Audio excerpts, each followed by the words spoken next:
So it's finished Burnley 1, Wolves 1. God, Lemina at the end there, on about the 87th minute, hits the outside of the post. We could have snatched it, but we didn't. And do you know what?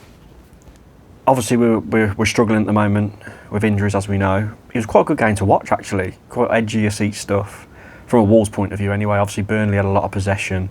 But let's go back to the beginning. The team, 4-4-2, or a 4-4-1-1, which surprised a few people, including me. Doherty out on the right wing, Ait-Nouri on the left wing, Hugo Bueno left back, Semedo right back, with Kilman and Toti Gomez as centre halves. Chirome and Sarabia just behind him up front, with Lemina and Gomez in midfield. And first half, I'll be honest, a lot of the play was from Burnley. We were just picking up scraps, trying to hit them on the counter whenever we could. Chirome really struggled, I thought, up front. He was just chasing lost causes. It felt like Sarabia, Ait-Nouri, they just didn't really want to pass to him. They got no confidence in him, which is not his fault, is it? He's 18 years of age and there's a lot of pressure on him. But first half, Ait-Nouri was fantastic, running forward. Every time they picked up the ball, he was trying to be positive, to run forward and make something happen. Sarabia, again, for me, he's been so poor lately, I think, the last few games. He hasn't got much pace, so you need him to be, when he's on the ball, to make good decisions, and he's just not at the moment. There was one point where he should have put Chirome through one-on-one, actually, and he didn't. And yeah, and we didn't have that many chances that come to our way first half. Chirome had a decent chance of a corner, but he scuffed it wide of his left foot. And yeah, Burnley had a few good build-up plays, but I felt quite safe, to be honest. But then their goal, just a total lapse in concentration. I think it was Semedo who lost his marker completely free for their lad. To great finish, to be fair to him, but he was on his own and he slots it into the bottom corner, and it was just a lapse in concentration from us defensively, which ain't like us. And yeah, we go 1-0 down just on Semedo before that mistake he made for their goal. He had a great run, didn't he, down the line, and nearly created a chance for Ait-Nouri.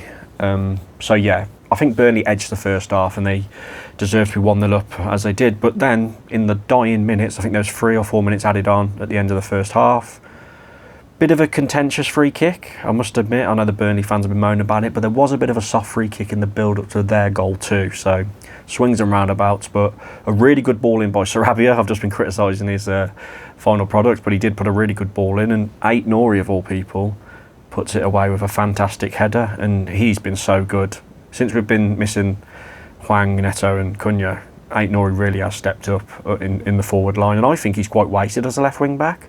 I'd like to see him as a number 10 and keep playing up there more. I think he's so talented, and he's shown with the goals he's scoring lately that he can do it. And as well, I had Ait-Nouri to score 2 or more goals today. So when we go on to the second half, we're going up 1-1, probably undeservedly, but we did. We got it in at 1-1.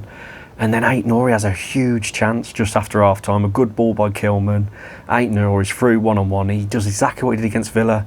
Hits it straight at the keeper's chest. Either side of him, it's 2-1. I win 180 quid off £2. And I'd have been buzzing. And obviously Wolves would have been 2-1 up. And probably again, undeservedly, because I think Burnley were the better team second half again. We had a few breaks, but we just couldn't get it to stick with Chirome and Sarabia, a bit like the first half. Thought Semedo had a few decent runs down the right. We were tucking in a lot. Obviously, Doherty, when we were defending, was kind of tucking in as a right wing back, and we were playing 5 at the back, really, when we were going defensively. And it was just a case of, do we take the draw or do we go for it? He brought on Santi Bueno and put Doherty left wing back, so we went to a 5 basically. He did eventually bring on Cunha. It was great to see Cunha back on the bench. He came on to make a 15-minute cameo. Didn't have much to do really.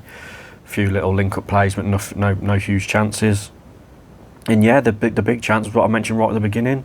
Good ball in. I think it was from I can't remember who it's from now, but Mario Lemina gets on the end of it and clips the outside of the post. And there was 2 huge chances that second half. One from Ait-Nouri, one from Mario Lemina, and we could have stole it, and it probably would have been stealing it.